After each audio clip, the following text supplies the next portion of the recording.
Why is that? Oh, I know. Wait. Got it. Sorry.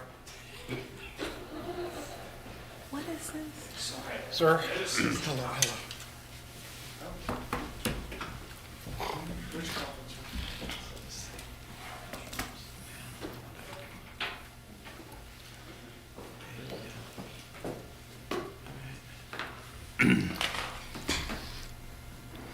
Okay, are we ready to get started? Yes, sir.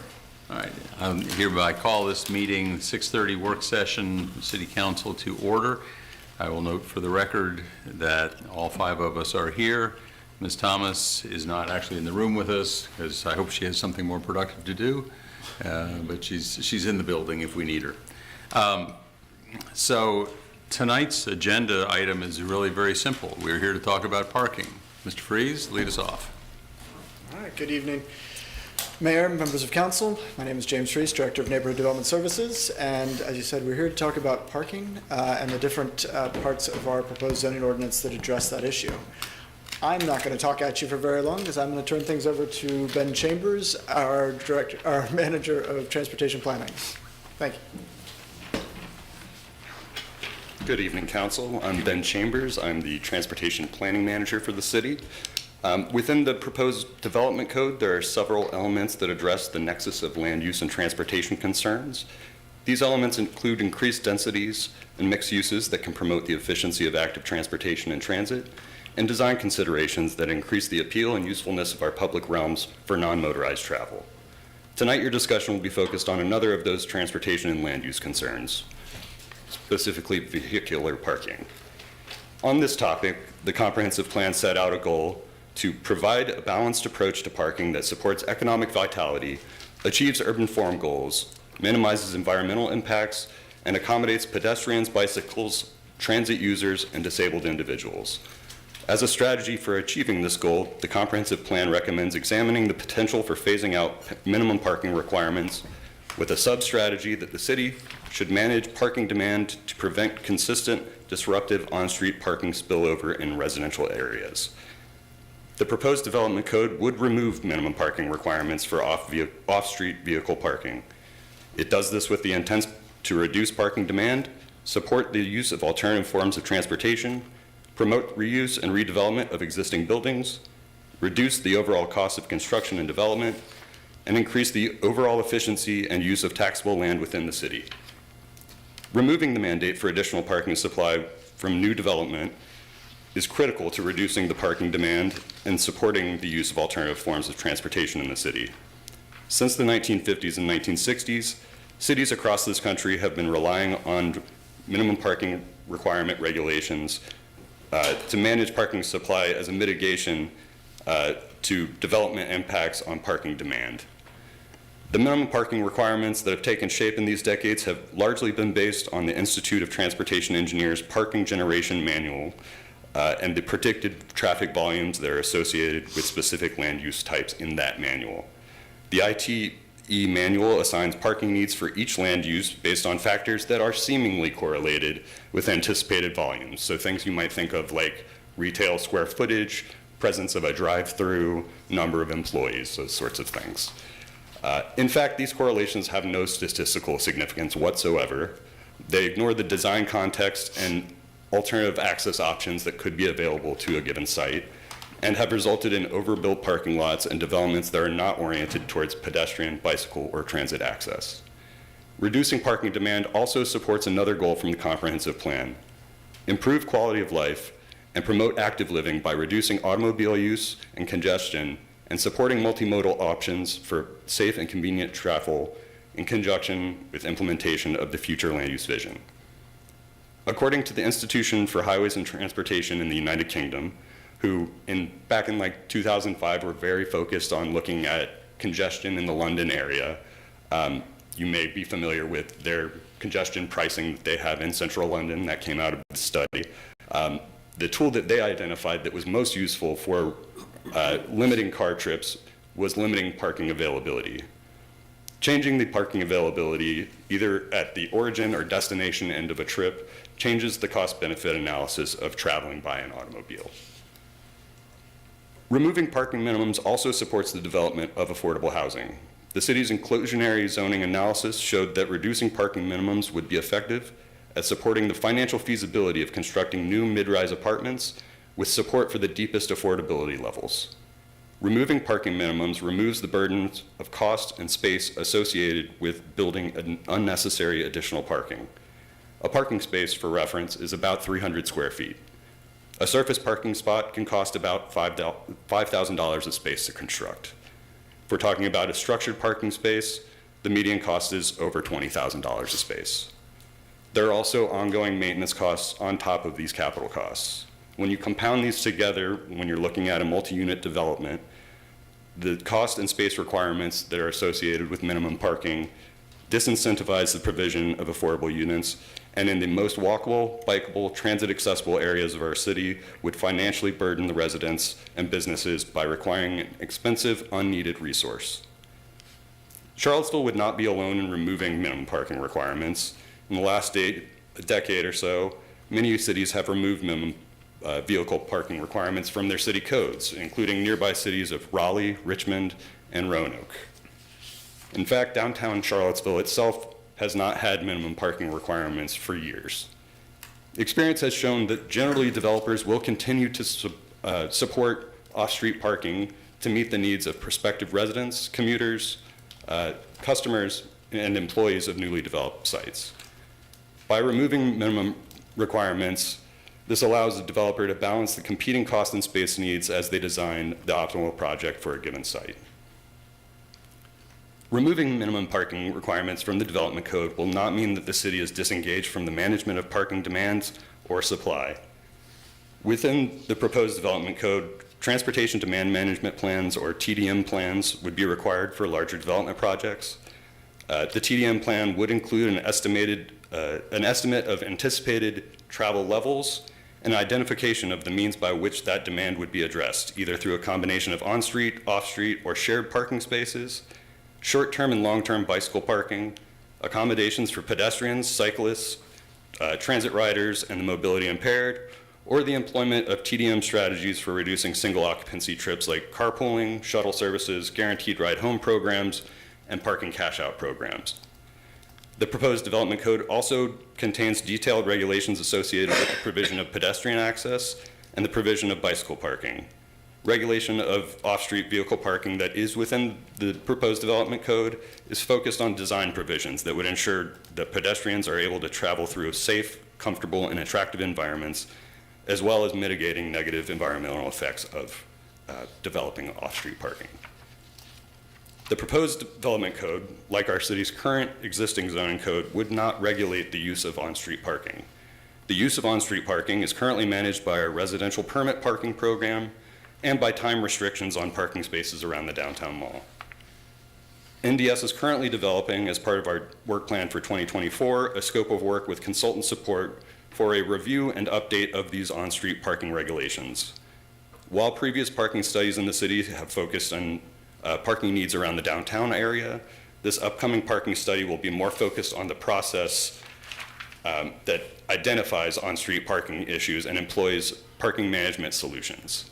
The objective of this parking management program is to be responsive to specific neighborhood needs and changing contexts of those needs as development occurs. With the understanding that removal of minimum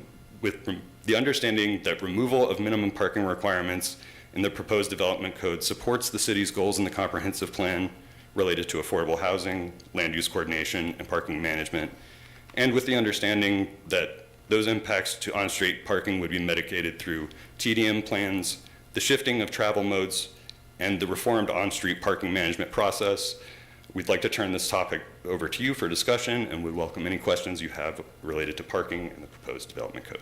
Thank you. Thank you. Council, who wants to start off? So, thank you for that. That was very helpful. So Richmond has done away with minimum parking Yes, requirements? that's just in the past year. Okay. And, Citywide? I believe so. Because Raleigh started with only a downtown area, and then after And 3 has years rolled it went to out. citywide. Right. Richmond went citywide completely in a few months recently. And Roanoke, just this year, citywide as well. They went straight to citywide. Okay. so this is what a person has suggested. putting in the ability for a block with the majority of the residents in the block in favor of this to ask for zoned parking, issuing 2 decals for each lot. Therefore, the existing tenants are protected from development overloading their street, and it is the developer who only get 2 permits to determine how to best develop. Is that something that could be compatible with what you're talking about in terms of a longer-term parking? Yeah, absolutely. I think what they're describing is similar to a permit program. It's sort of similar to what we have already. And what but do we have now? Does it really sort of depending on? It depends on where you are in the city. We have a permit program that defines different locations in the city that are covered by that permit program. And then if you look at the regulation itself, it spells out addresses and number of permits each of those addresses get. It's very specific. Is it accurate that in our current system, only landowner can request a permit and renters aren't able to? I believe that is the case. Yeah, certainly something to look at. Yeah, there are a few issues with our permit program that we would love to review with. And so one of the things we're committing to, if we do this, is that in the next 6 months or so, we revamp that program. Does that sound right? Yes, absolutely. Okay. Yeah, I support this, doing away with the parking minimums. What you just told us, read to us, makes sense to me. I've listened to arguments on both sides. I'm a person who has 3 adult children and a bunch of other folks who come swinging through my house from time to time, and they'll have to adjust, I guess. But I see the environmental logic. I see the construction cost logic. So I support this. Yeah, can you tell me a little bit about our current TDM? Do you want to talk about the TDM requirements that we have currently? Uh-oh, here we go. I don't think we have any TDM requirements currently. The TDM program that we're proposing in the zoning ordinance would be a new section. And it's triggered by projects that are over 50,000 square feet. So generally, as proposed, that's a movable number. But 50,000 square feet, so roughly a 50-unit apartment building or similar. At that point in time, they would have to provide to us an analysis of their potential transportation demand and proposals for solutions. And that's in this now. It is in the current draft ordinance. Now, today we do require projects over a certain size to provide a transportation, impact analysis. Yeah. And we do, based on that, look at mitigation measures. So you've seen in recent projects things like dedicated scooter parking, shared vehicles, dedicated bicycle parking. There's been a range of things that various projects have come in and proposed. So in a lot of ways, what this is doing is formalizing that into a specific requirement.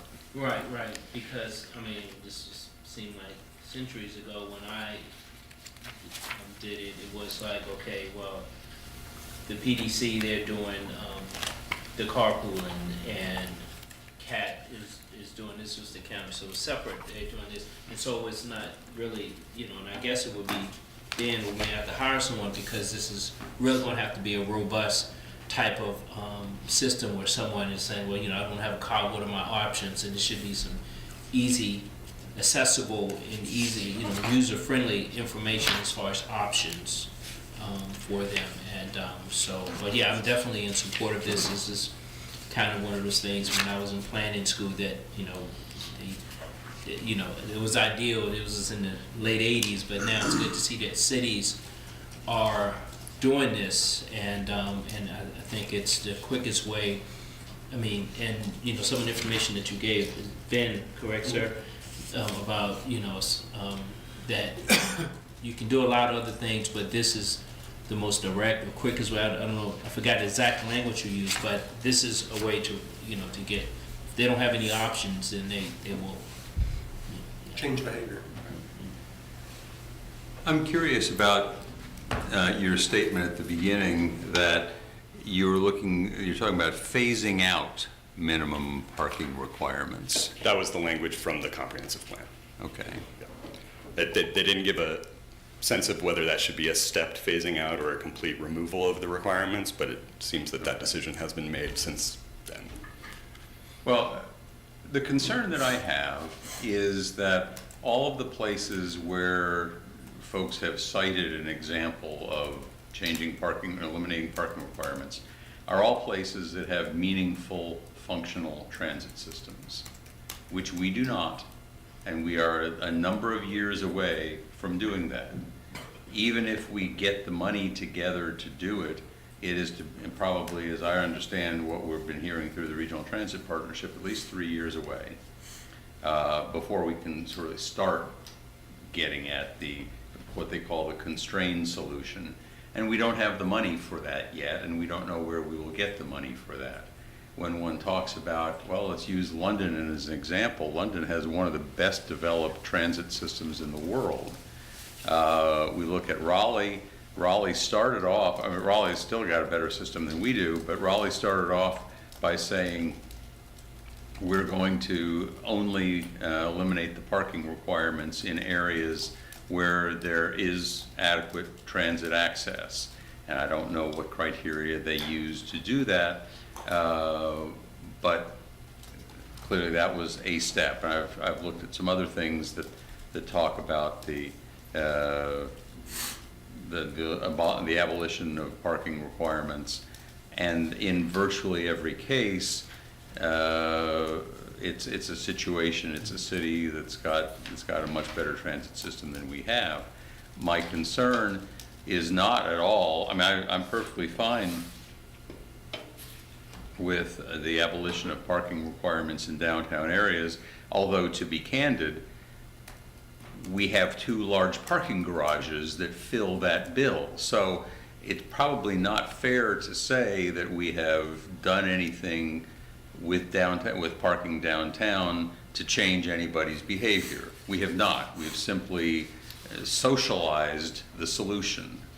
And as I look at places, and you know, I had this conversation with someone a couple days ago where what it seemed to me that the answer that the person was suggesting to virtually everything was, well, they should just get e-bikes.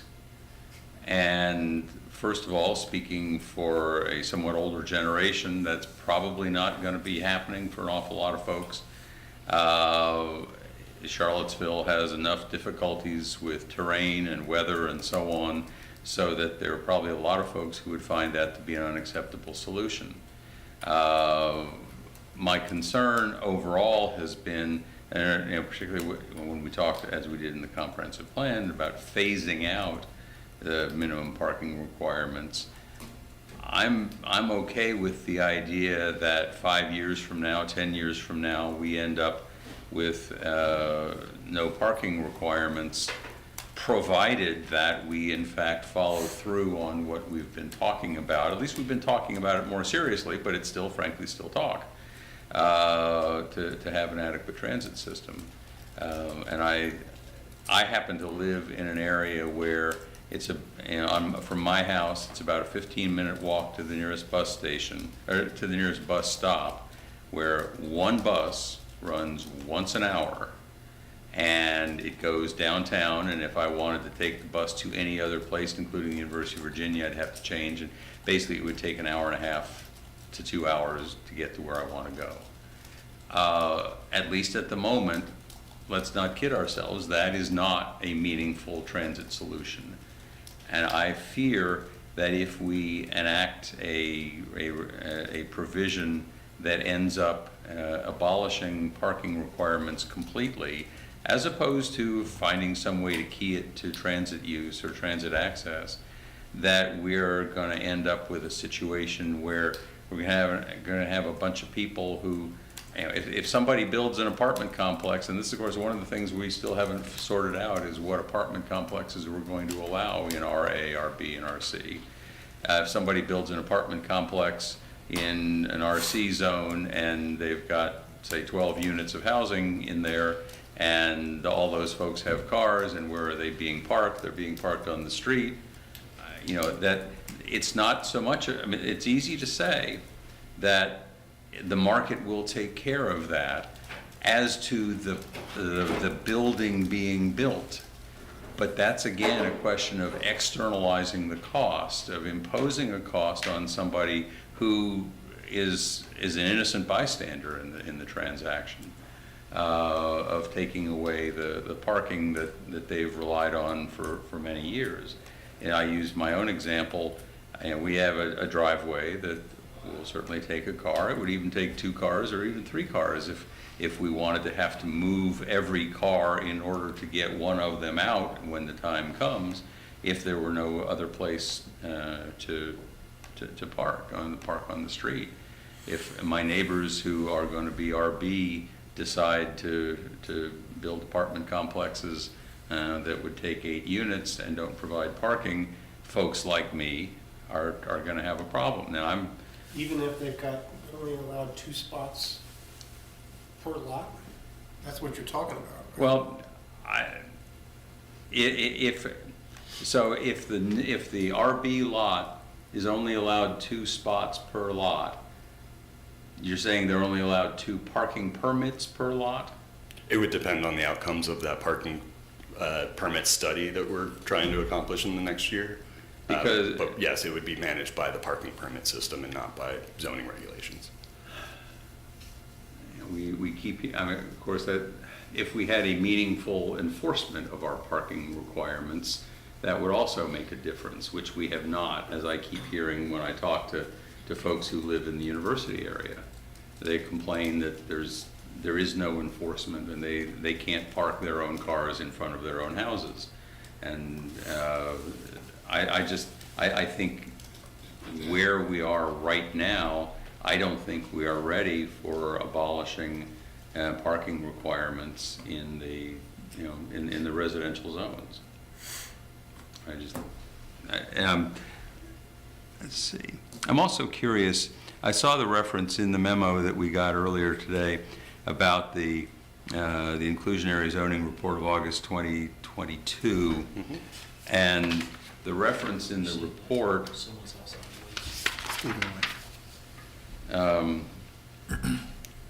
says that the city's inclusionary zoning analysis from August 2022 showed that reducing parking minimums would be effective at supporting the financial feasibility of constructing new mid-rise apartments with support for the deepest affordability levels.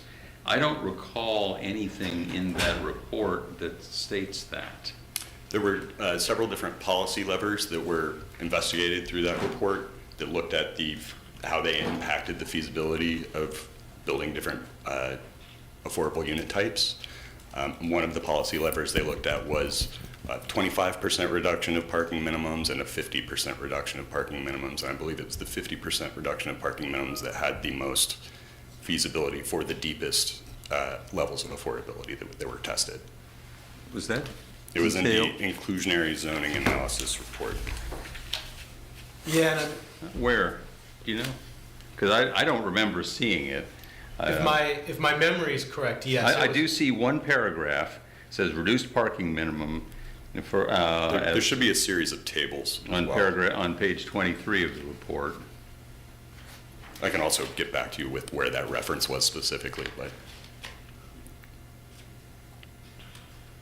If my memory is correct, it was in the report discussed as like one of the bonuses, possibly. Well, I'm curious because your statement in here is a much more authoritative statement, shall I say, than anything that I remember reading in the report. Okay. And that's the reason I'm asking the question. yeah, there should be a chart in there that sort of looks at different levels of affordability along the left side of the column. And then across the top, there are different policy levers that could be used. I do see a page 28 and page 29 has some of that detail. Anyway, okay. I'll have to look at that in more detail and see if I can figure out what it really means. That also gets to the question that arises in some other contexts. I'm trying to figure out whether the analysis done in August of 2022 and the analysis done more recently by the RKG folks talk to one another. It seems to me that they have been fundamentally apples and oranges kinds of analyses.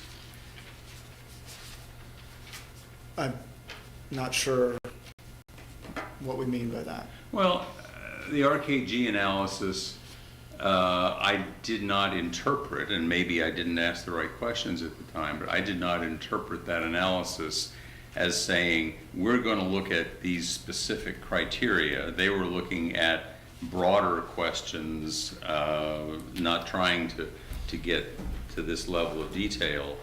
And this level of detail, on the other hand, was something that I just, it seems to me that they're two fundamentally different methods of analysis to get to what could be perhaps the same conclusion, or it may be very different conclusions, and I just can't tell, frankly. Okay. Which reports are you referring to? The RKG analysis that we got a couple months ago, and then this August 22 inclusionary zoning analysis.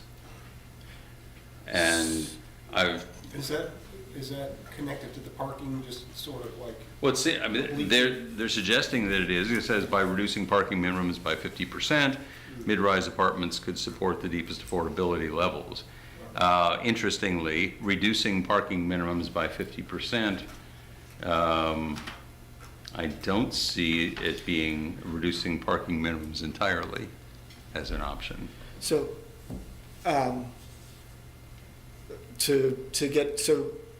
next week, the topic of the meeting is the Affordable Dwelling Unit Ordinance. And we will have our representative from RKG available for that, as well as staff and others, so we can engage in that conversation then, and it's helpful to know that that's one of the things that you're looking at in advance of that meeting. Well, I've been trying to figure, and frankly, I had not gone back to look at the 2022 analysis until I saw this comment in the letter earlier this morning. I didn't have a chance to follow through with it, really. But I mean, I think at bottom line, that the fundamental point that's being made is that parking is very expensive. And particularly in environments where the cost of including parking into a project is a substantial cost of that project, both in the cost of building the parking as well as in the lost land opportunity, right? Because once that land is now used for parking, it can't be used for something else, like providing housing. And so the opportunity cost. And particularly, we talk about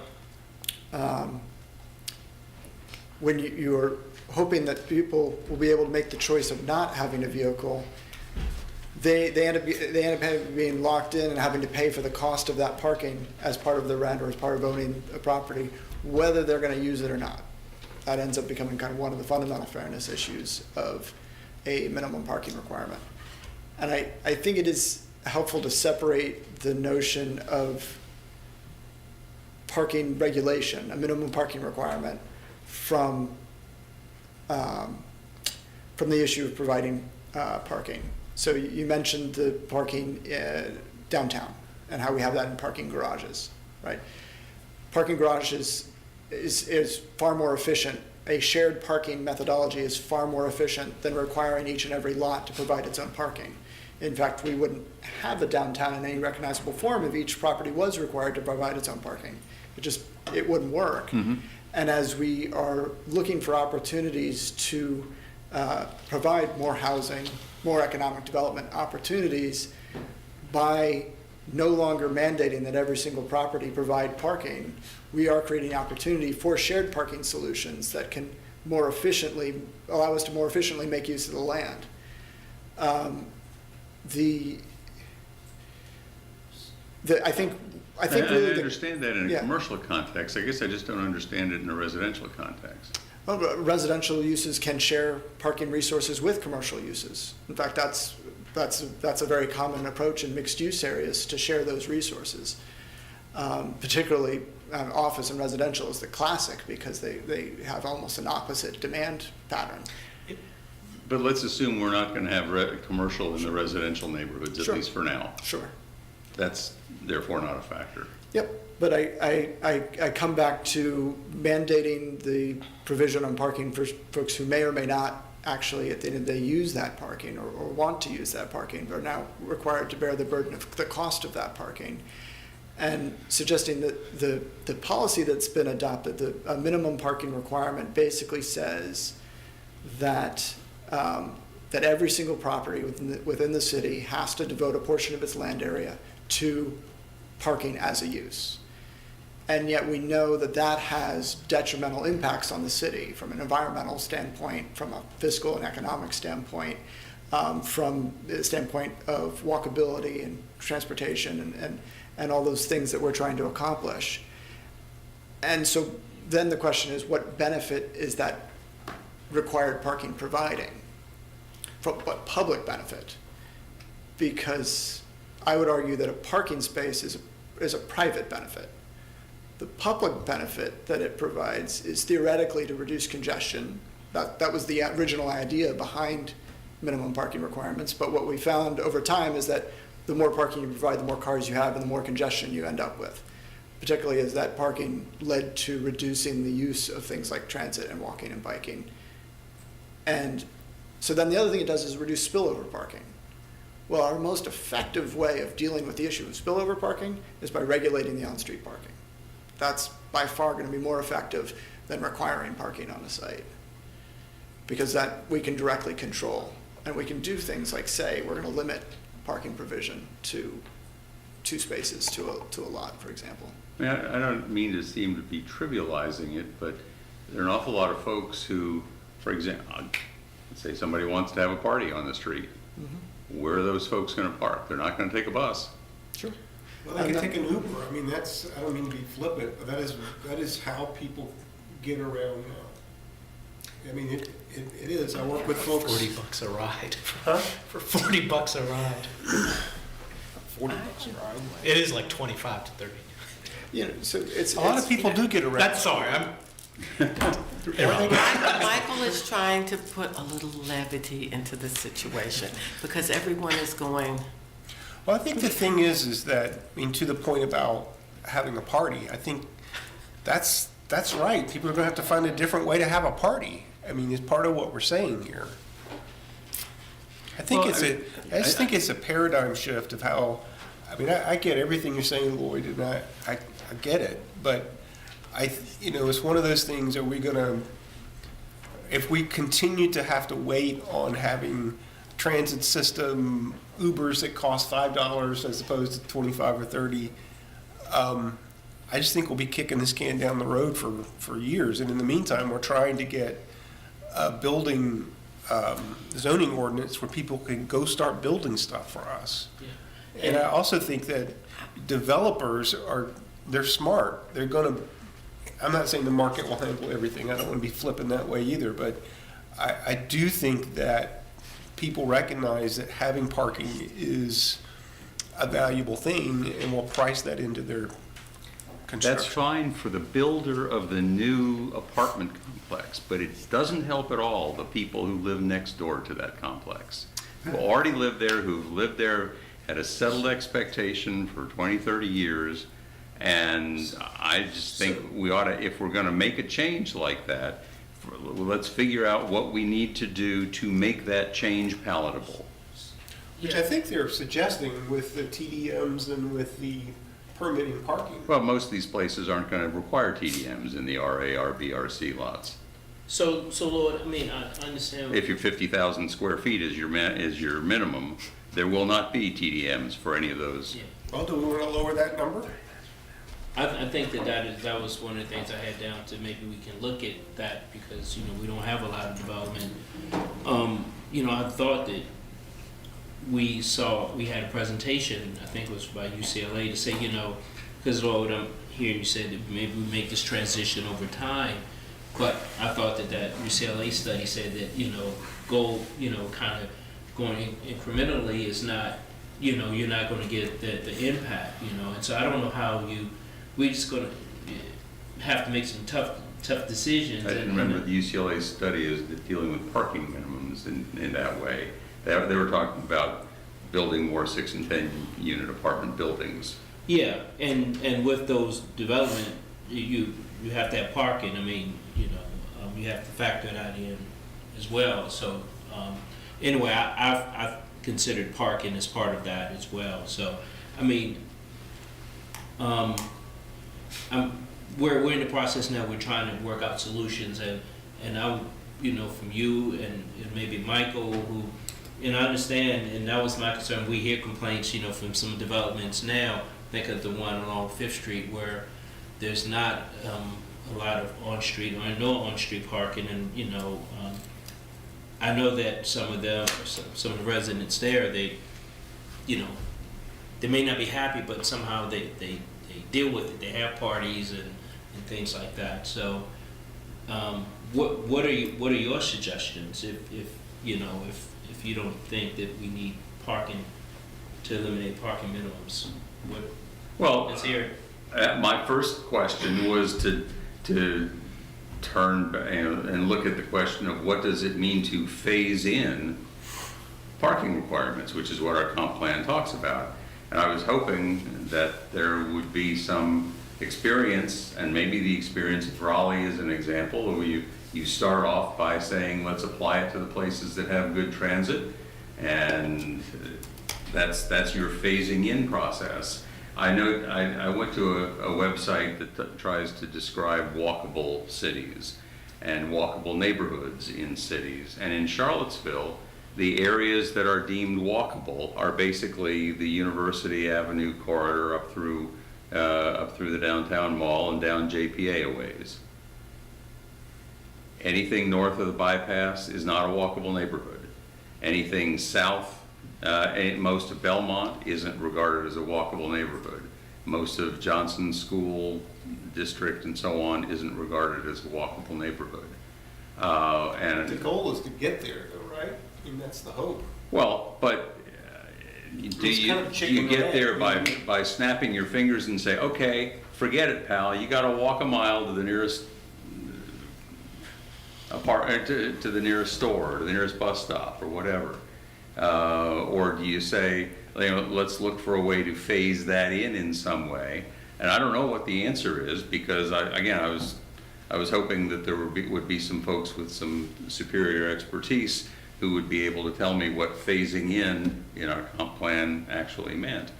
And so one of the questions I had coming in here was what would it mean to phase in a parking minimum? Simply abolishing all parking minimums is not a phasing in. Well, my guess is that when they did the comp plan was 2 years ago, Yeah. maybe they thought between then and now some phasing would have happened. I don't know. Maybe this is the phasing in that they anticipated. Not that that makes any sense, but If the phasing in was supposed to be through the zoning ordinance, we would have known back then that it wasn't going to happen before we passed the zoning ordinance. So, anyway. Leah's got something. So I just need someone to answer a basic question, and if you've already answered it, I couldn't. Okay. Sure. So we're talking about doing away with the removal of minimum parking restrictions. That's what we're talking about.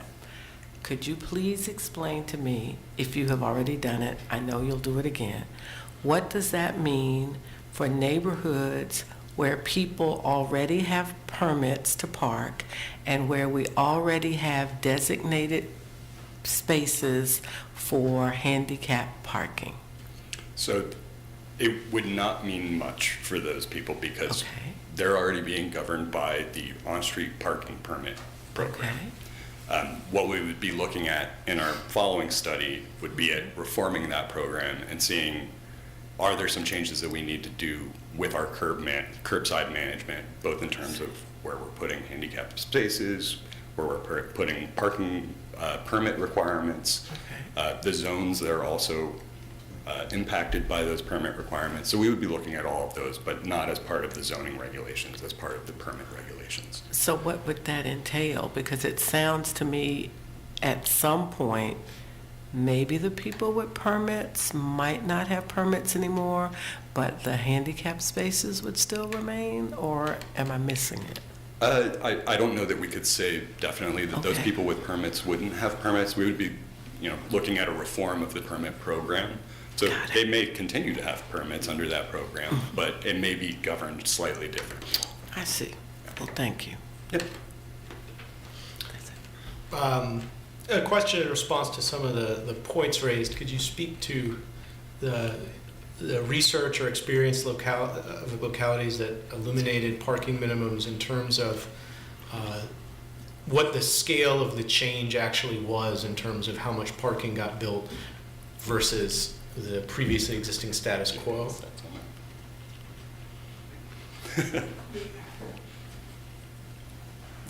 The community that's collected the most data and shared the most data on that is Buffalo, which is not a city that has a great transit network. They do have one light rail line. What they found for much of the city that's not well transit served is that developers continue to provide approximately the same amount of parking because they're responding to the environment in which they're building. Where it becomes really critical is on those projects. There were a number of sites that they've identified that were previously unbuildable because of the parking requirement, and those sites then became buildable. They were able to find a pathway forward, because at the end of the day, again, we recognize that parking is probably the single most important amenity that most developers, particularly in an environment like Charlottesville, are going to provide. So they're going to work to provide the parking that they need based on the study. Each developer knows their market. They know what they need to in order to meet the needs of their customers, tenants, what have you. But what kind of moving away from an arbitrary number to not having an arbitrary number is allows somebody to balance those needs. And because parking often falls into this 80-20 rule, where most of that parking lot is they figure out how to incorporate it into the site and they work it out, but it's getting to those last few required parking spaces. Those end up being the most expensive in terms of, again, the lost opportunity cost of land, losing other, competing site amenities like landscaping and what have you. Those become the challenging spaces to accommodate, and those are the ones that particularly drive up the cost. Mm-hmm. And then I know there was a point raised about some of the localities mentioned are obviously very different from Charlottesville in terms of their both geographic size, population size, as well as in some instances the reliability and frequency of their transit system.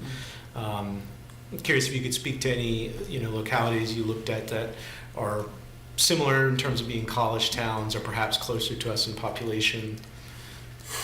I haven't researched specifically. Sure. Roanoke, out of the ones that we've listed, is probably the closest. Sure. What was their experience? They don't have a ton of experience. They've just done it in the past year. Okay. So they're just a little bit ahead of us. Well, I'll share my thoughts. I've never been dead set against removing parking minimums at all. And my thinking about it, I'll begin with just the criticisms I think are reasonable in terms of, I think there are people who feel, or through their lived reality feel, that they need to use their car every day in terms of getting groceries, getting to work, particularly if they're working variable hours. There's clearly areas like 10th and Page, Belmont, where there's existing parking pressure. I think it's also a reasonable point that our transit system, it's going to be a number of years before the regional transit governance study is implemented, as well as there's a lot of folks who they're not going to want to transition to e-bikes or walking everywhere. I think all that is true. I've tried to, on these things, kind of base my thinking on the available research there is. And yes, that includes commercial corridors. That's a different thing, but UCLA study is about 8-10 units in all residential districts, as opposed to contrasted against other significant upzoning. Separate conversation. But anyway, from what I've been able to read, it seems like most localities that have eliminated them, the market is still building similar to the same amount, both for financing and demand reasons. I've seen there are several localities of our size, about 50,000 people, that have lower densities than us that eliminated them and have success. So to me, it seems like it's still a reasonable, feasible policy to remove parking minimums, although I think we'll need to do a lot of work on the evaluation of our permit program, even on things just allowing like renters to be able to participate in that, what enforcement may look like, particularly in 10th and Page, where there's that tension with UVA employees. But I think all those legitimate concerns are things that can be addressed while still eliminating parking minimums. And I think I read about a few localities of our size that started with eliminating it for commercial or specific areas, and they, in a period of a couple years, just did it citywide. And really the reason they started out that was just to address fears that residents had, as opposed to kind of data on what the impact was on residents. So anyway, that's kind of just my thinking on it. So Michael, would you, if we were to do a more phased approach, I mean, it sounds like we're going to have to revamp, and I would not vote for this if I didn't have some assurances we were going to revamp, and I trust you guys revamp the permitting system, and also I really do believe that developers will continue to build parking. But it sounds like maybe what you're saying is that the phase in to get to what Lloyd was talking about maybe is the first 2 years we have this just for commercial areas? No, And then over time? I raised that just in the localities that phased it in. They quickly went to fully eliminating them because the fear that people had just didn't materialize when they phased in. I think it kind of is evidence of that point. So I'm not advocating for a phased approach. Although other localities have done it, I think it's primarily just about addressing fears people have rather than the reality of what the parking situation will be.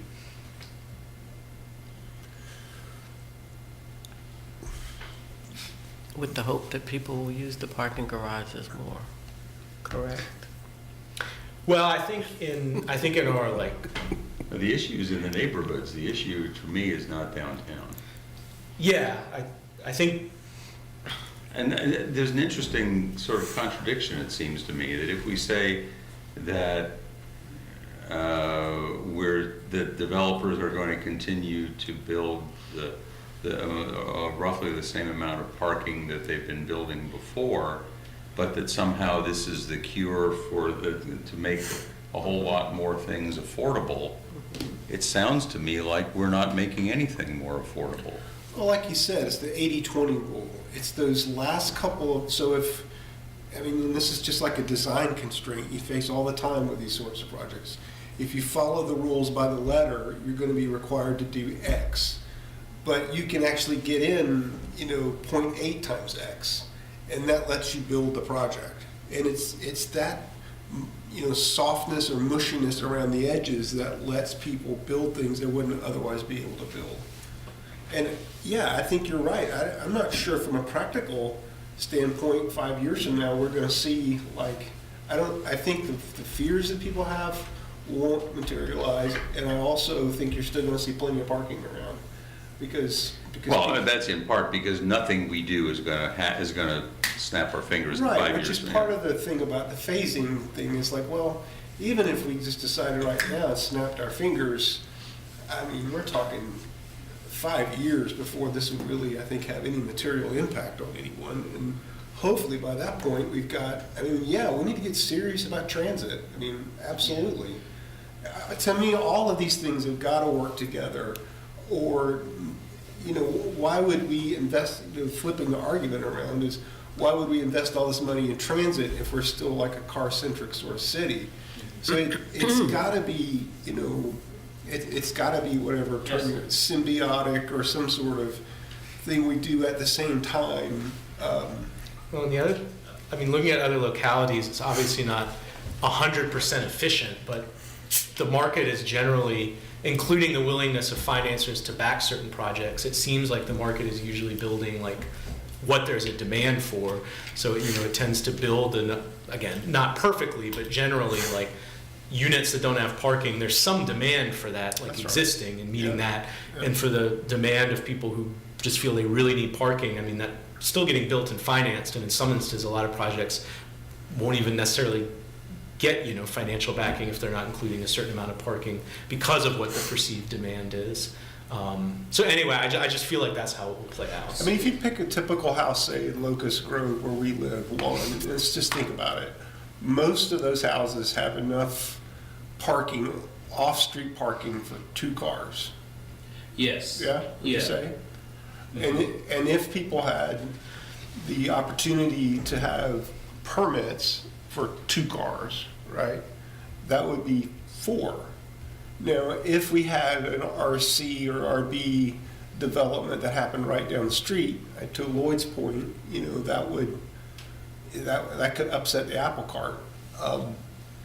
I do think, you know, maybe we need to lower the requirement for when we do a TDM, you know, you had Maybe 50,000. 30,000 or something, but, yeah. That's still going to be more than any RA, RB, or RC. Yeah. But I still, Yeah, so I think that there's a couple of things. You know, as part of the TDM, it needs to be an enforcement mechanism as part of the neighborhood parking. You know, that needs to be, because you know, it's a bad feeling when you get home from work or whatever and you don't have a parking space, and even though you know, that's not a good feeling, and you see something that your neighbors have guests or something that's using it,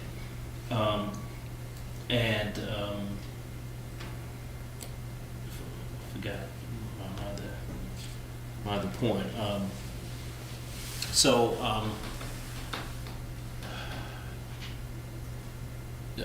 it's been a day. It has been a long day. It may come back. It may come back. So It's if we okay, we did understand. TDMs for RC, what square footage would that be? Lloyd's probably got it off the top of his head over here, but. Well, I mean, if that were, if that the approach that you want to take, then I would suggest not having a square footage at that level, right? I would simply say TDMs are required in all districts for some square footage and over, and for all projects in the RB and RC, Do you? or all projects over a certain unit count in the RB and RC, Regardless of square footage? regardless of square footage, right? Because frankly, as Ben noted in his speech, all the tying of parking requirements to square footage is utterly arbitrary. It doesn't actually make any logical sense because parking is tied to economic activity, not the square footage of a building. So these So manuals, economic activity ties to the units. I see. so these manuals that people have had for decades about, for a grocery store, you should have this many, this was all like rules of thumb people pull out of their ears back in the 60s or something? I mean, I speak of, but yeah. there's the. A little more The than that, but IT, still. the IT yes, transportation manual, you're yes. very well, but if Yes, you- I remember looking at those. But there wasn't a ever- lot of data based on, They don't rely on a lot of data. It was very few once you really kind of squirrel down and look in the back independence. It was really on 1 or 2 studies that they base it on. Sometimes, you know, gosh, it did it in like Tucson, Arizona, which is a great place, but a lot of places they may have done the study may have been different than it was there. But I did remember what I wanted to say. So I'm a kind of very visual type of person. So a project that we recently approved at the end of the downtown mall, like across the street from the Omni, some new residential units. What would that look like under this new development? I mean, under this new proposal, they wouldn't be required to have any parking. Of course, they could, and theoretically, they could have more units and more affordable units, or be required to give more. So, help me, you know, with a project like that we've recently approved. What that's would it kind of- look like with regards to parking? Is that your question? Yes, ma'am. So, and I'm assuming it's triggering the transportation demand management That, requirement, yes. right? So, so they may in fact be required to provide a certain amount of parking, because one of the things, once you've triggered that transportation management requirement, you have to demonstrate that you have to provide what your transportation demand is going to be, and how you're accommodating that from both a transportation system perspective, and a parking perspective. So you have to basically break out, here's how many trips my project is going to generate, and and here are the actions I'm going to take in terms of physical attributes of this site. I'm going to put a cat bus stop on the site. I'm gonna put, bike parking, whatever.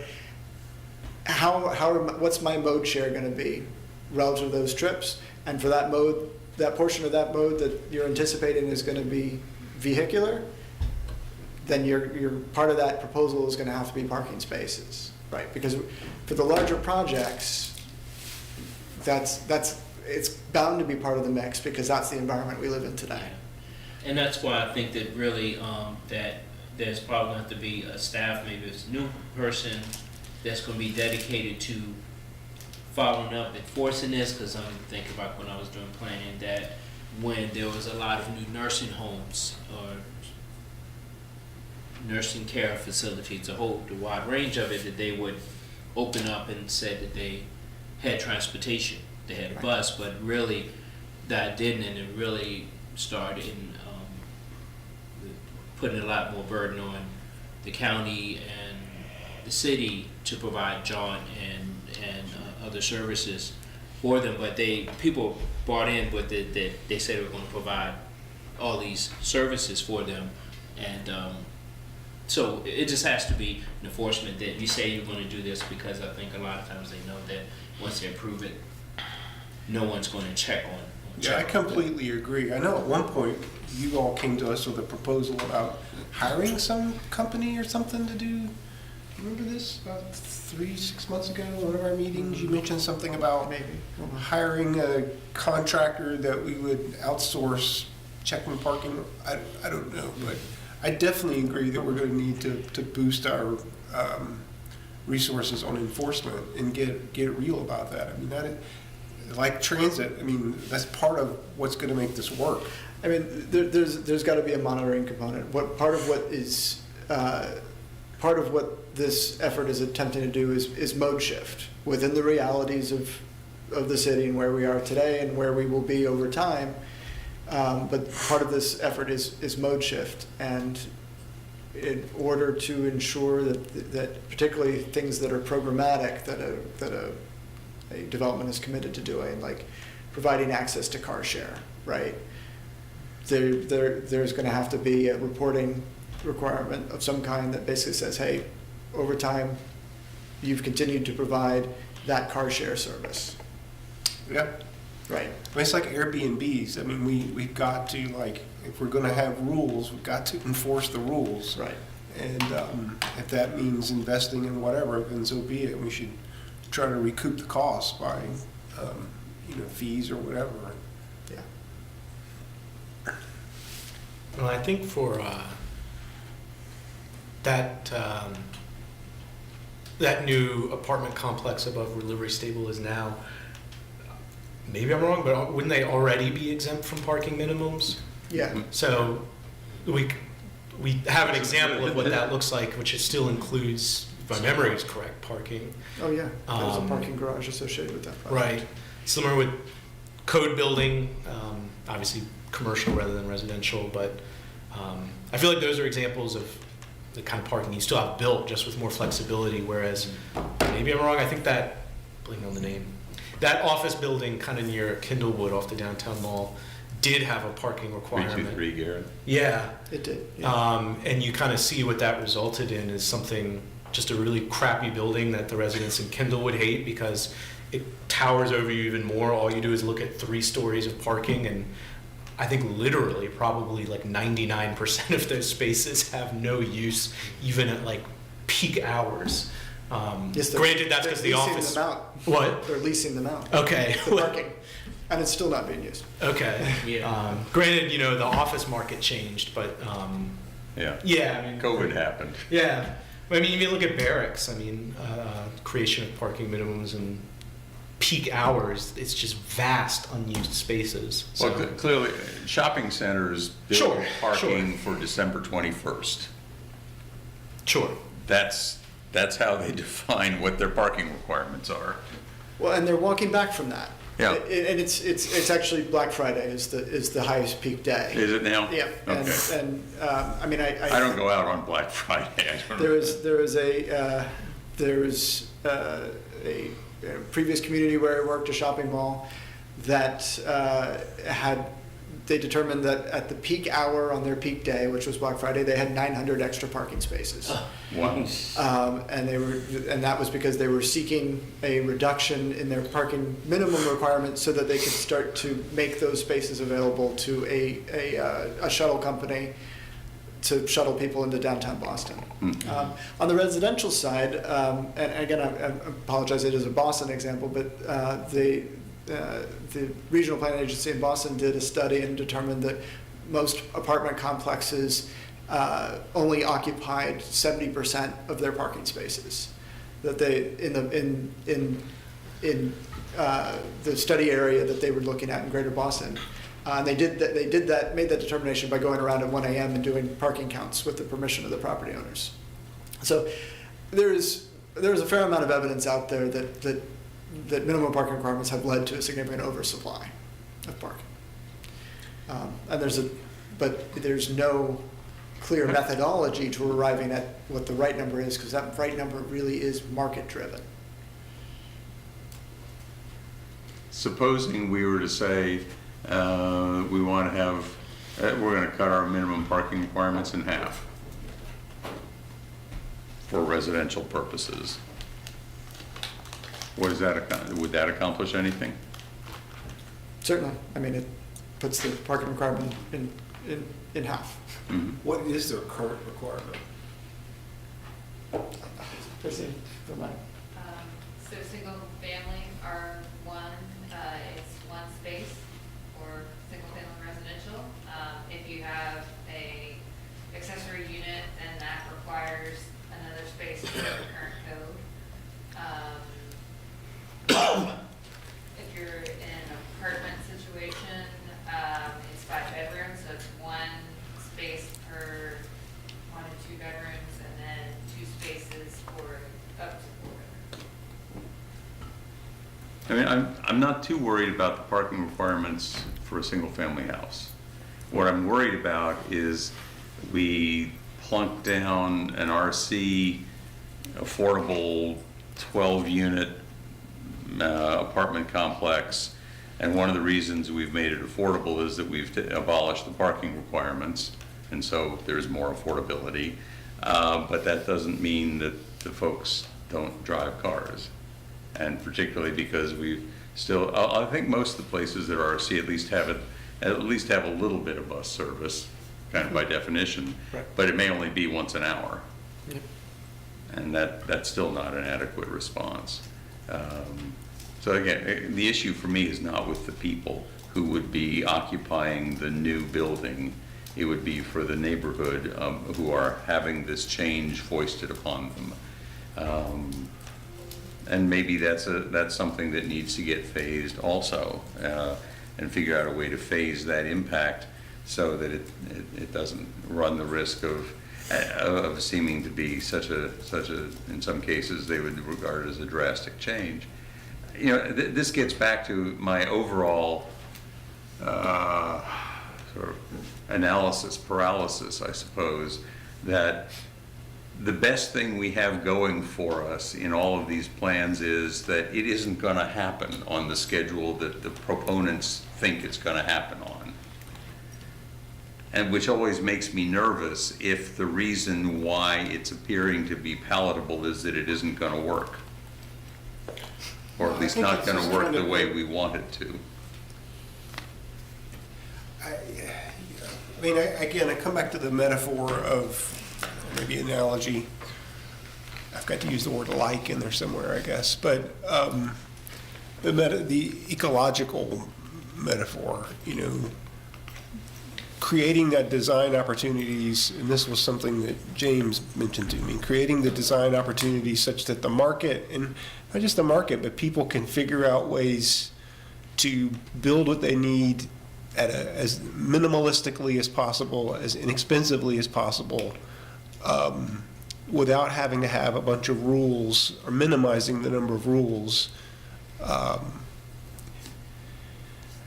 mean, relative to your point, Lloyd, about, you know, the impact to neighbors if you built an RB place, I mean, wouldn't the neighbors nearby, they'd still have their off-street parking, and they'd still have at least 2,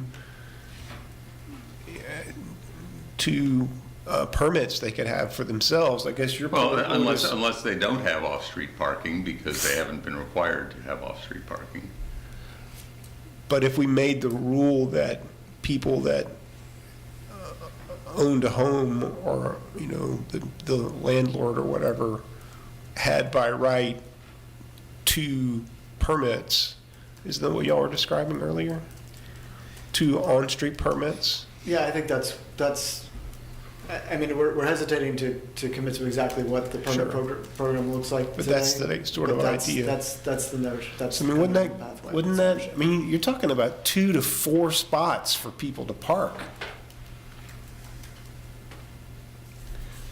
Two on their land and having the opportunity to buy 2 on the street. Well, That's a lot.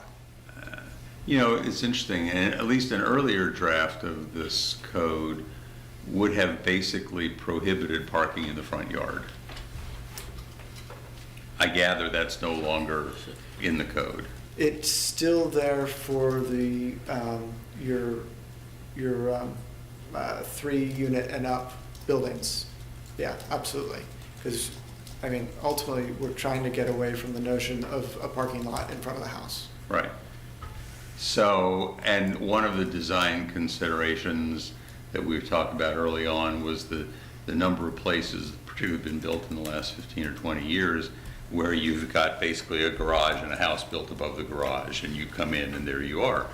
And those folks, of course, have only that park, and I gather that would not, at least the earlier version did not permit that kind of construction. Does the And that would current still, version? that would still be difficult to do under the current Okay. proposal. Point being that there may be some folks who don't have the option of 2 units off-street, 2 units on-street.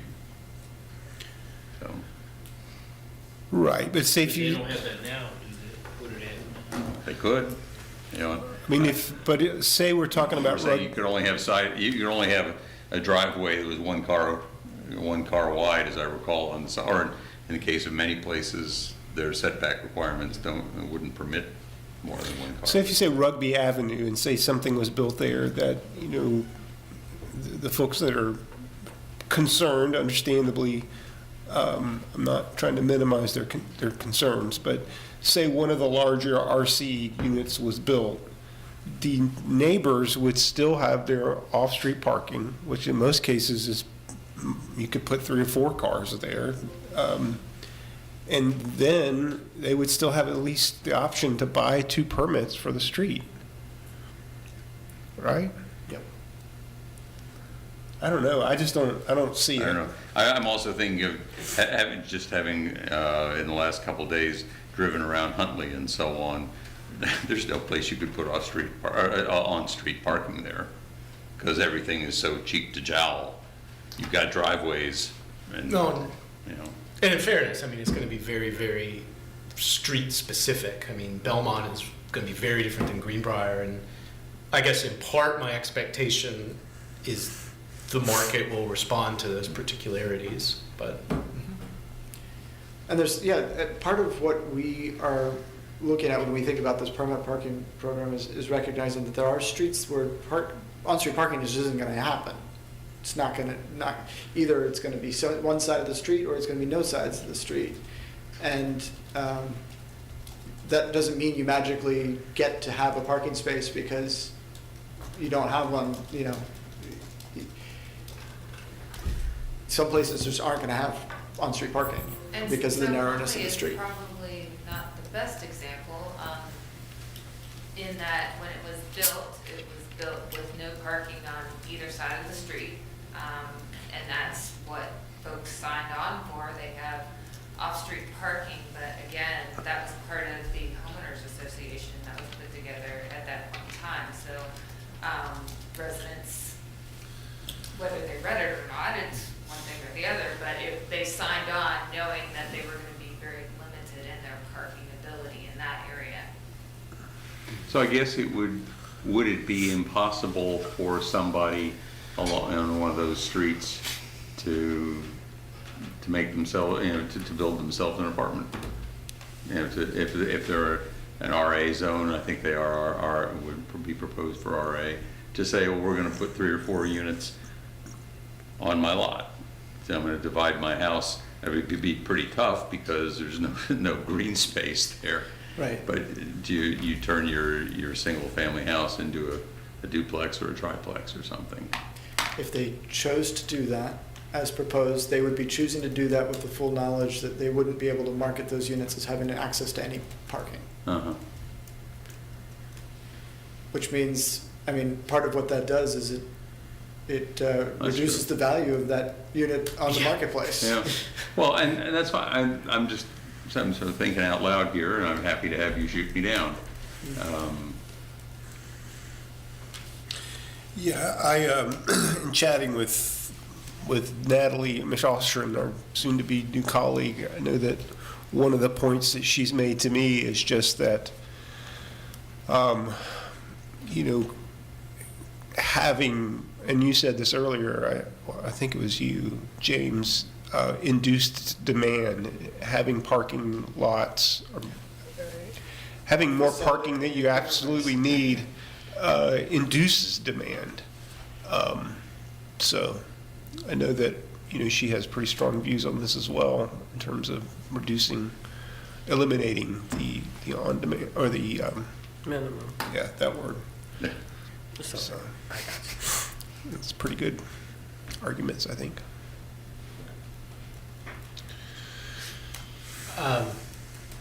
Separately, I mean, is there a known kind of timeline or hoped for timeline in terms of when that process for evaluating the was it just the permit system, or was it broader than that? It's the on-street parking permit system. Okay. Yeah. Yeah, so we don't have a timeline completely fleshed out. We assume that we would be undertaking that work during the late winter, early spring of next year. Okay. Are you not busy doing other things now?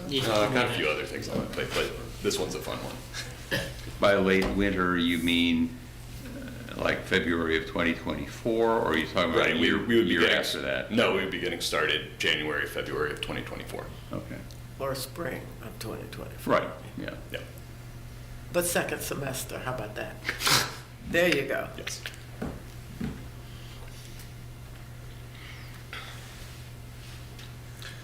So this is when we put a pin in, or do we take a straw poll? It sounds like I'm outvoted.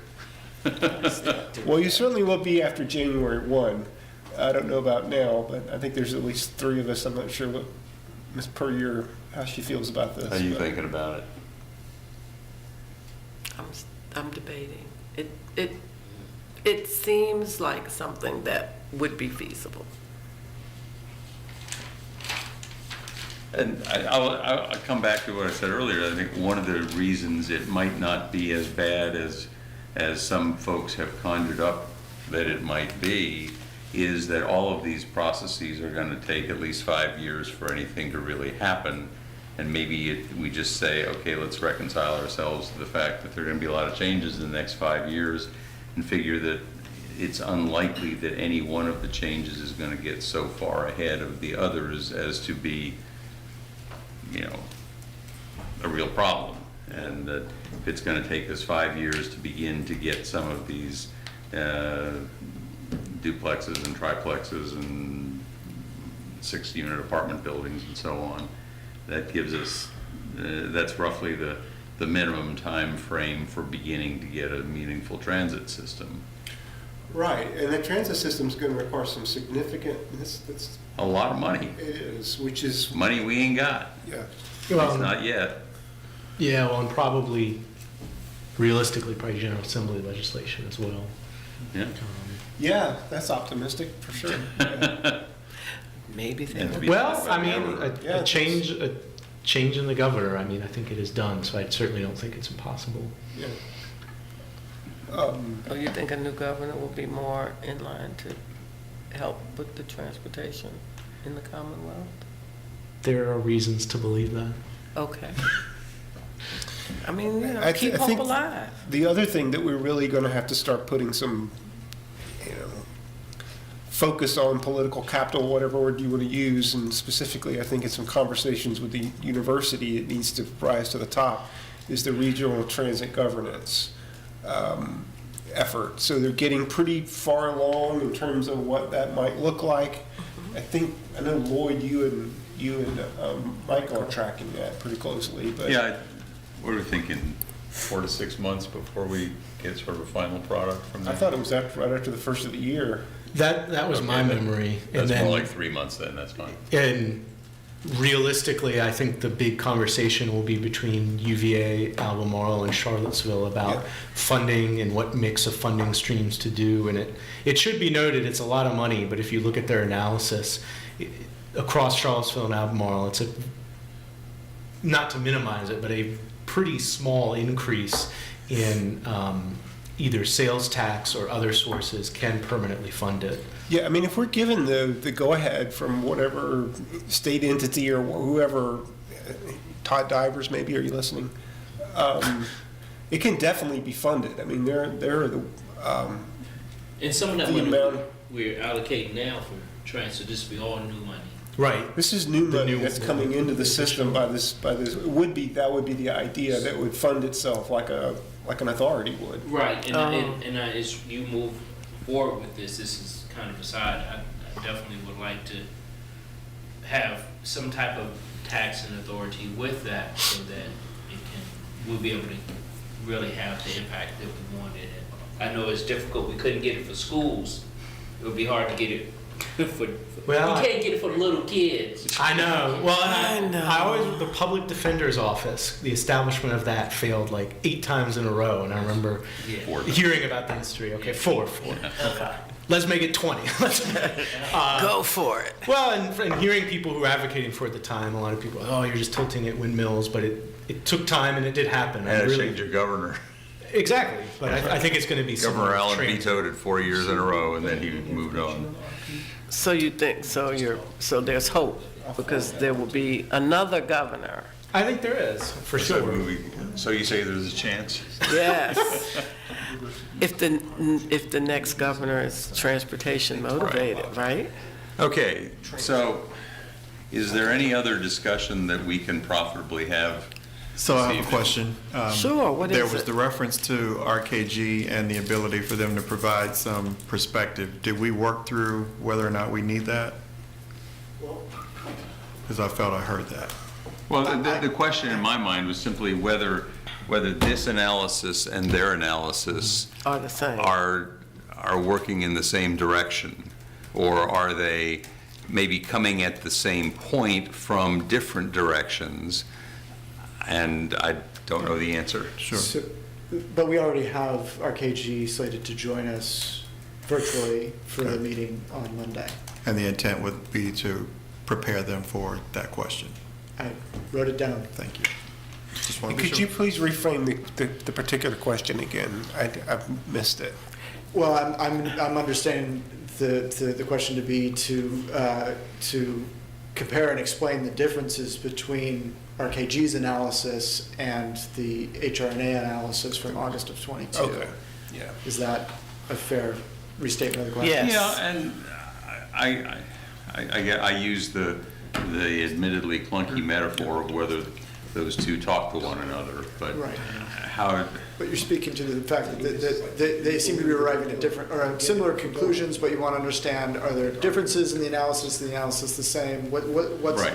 Does the RKG analysis depend in any way on any of this parking Right. reduction stuff? Oh, I had the sense that it didn't. no, it doesn't. Yeah. No. And HRNA looked at the parking reductions as a, they were suggesting that as kind of a bonus thing to support affordable housing creation. So there's They somebody, didn't include it within their analysis of what was necessary for the market to be able to produce. For market rate developments, right, we understand that there's a certain capacity for producing a certain amount of affordable units at a certain AMI. They didn't arrive at their conclusion dependent on a parking reduction. They said a parking reduction would make it easier to arrive at this. I had the sense that they were saying, if you reduce parking minimums by 50% and you give that to somebody, then they can get a bonus. Yes, yes. And if that were to enable affordable housing, or let's say they want to do affordable housing and will then give you a 50% reduction in your Right. parking requirement. Either way, that the one feeds the other. Right, they were looking at it from the perspective of that this is a significant cost, if we reduce that cost, it's gonna facilitate, Yeah. production. So does that answer your question, or you still need RKG to Well, further I explain? think we're still gonna have RKG there They're one still way or going to the be on other. the call, so we just Okay. one more question. Okay, all right. But you're a little clearer than you were before. Absolutely, Okay, all right. which wouldn't be hard. but- Lloyd's got the bathtub filling with the water, right? Only, Oh, only, no, we don't want that. only one last All question. the information that's filling up. That's right.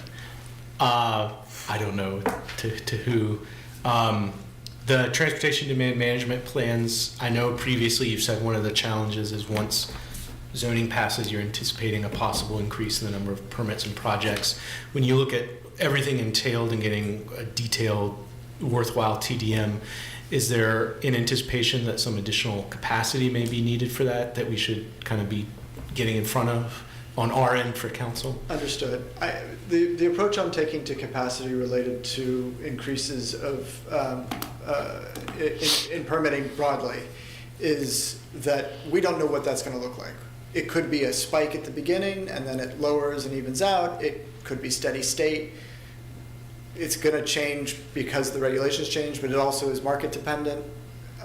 So my approach at the end of the day is, over the next several years, we're gonna first go ahead and put into place some on-call consultant services so that when we have a spike in applications or when we have applications that exceed our capacity, conduct review, we can tap those resources and use those. And then over the next several years, we'll assess and try and get to an understanding of what the steady state is, and then match our staffing capacity to that. Okay. Does that make sense? Definitely. I don't want to try and match staffing capacity to what might be a spike, what is an unknown Right. at this point in time. Okay, definitely makes sense, thank you. Yep. Well, so if we've exhausted the topic for this evening, the only question is, does staff know have we answered questions about what has to happen next? So, I'm Oh. sorry. Go ahead. We're a very interactive council. And so, Real time. So what does that, Meetings so- were never done. Breaking so what does news. that mean? so someone, let me know that Miami and Portland, I don't know if it's Portland, Oregon or Portland, Maine, Probably Oregon.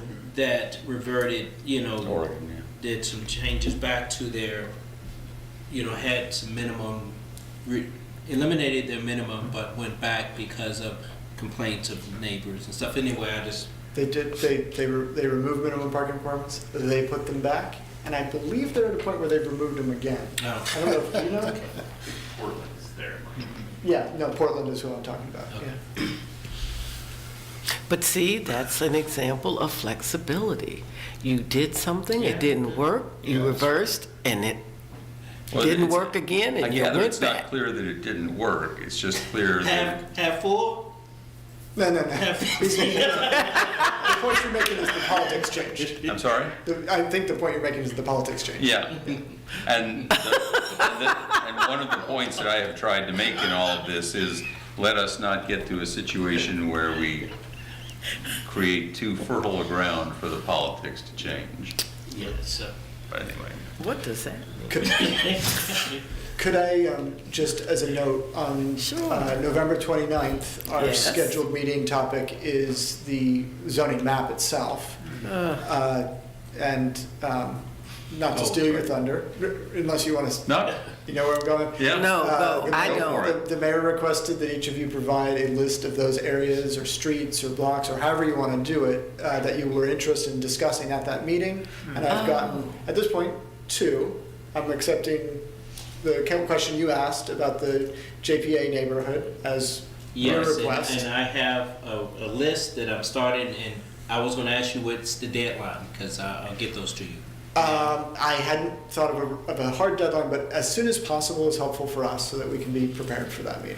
So that his work doesn't have to conflict with his turkey.